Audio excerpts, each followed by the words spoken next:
This is the market update for actually the week of January 5th. Happy New Year, everybody. Every day is actually Happy New Year. All the way through December 31st, 2026. And let's flip it on over for 2027. So we got the big numbers today. And unfortunately, on the numbers we've got today, we anticipated that we'd have 70,000 jobs added, and it ended up being at 50,000. But what was more alarming is that November was revised down by roughly 10,000 jobs, but October was really bad.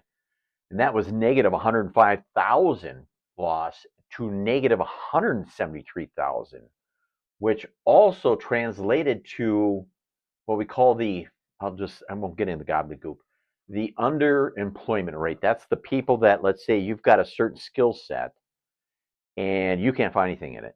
So you take some other job to fill in just to make do.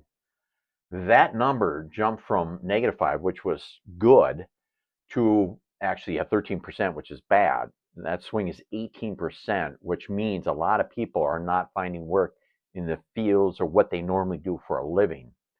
Also, on top of that, overall, what we look at is people that want to work can't find a job, and that also did not look so good.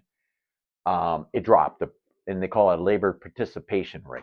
So you just basically you exhausted your unemployment, and you just say, I can't find anything, and you just drop out. Overall, I'll say wages are better, productivity is better, and the numbers don't correlate. Nobody really knows if AI is going to affect these numbers, and AI has affected the job numbers for college graduates.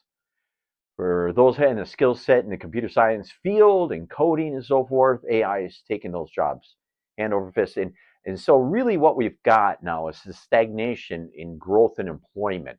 The concern is for 2026, will that really start to ramp up with the AI growth and how quickly AI is growing to take out even the next layer of, let's say, it could be upper management and so forth.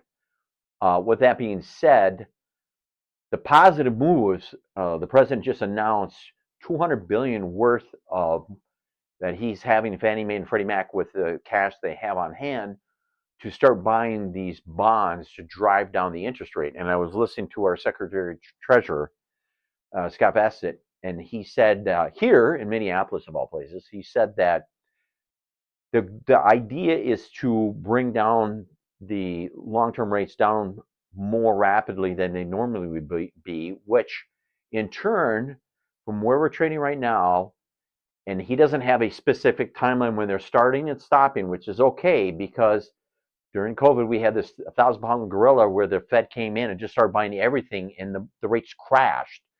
And a lot of the people in the industry, because of that, because they have hedges, what they call, because of their interest rates moving up and down, they lost lots of money.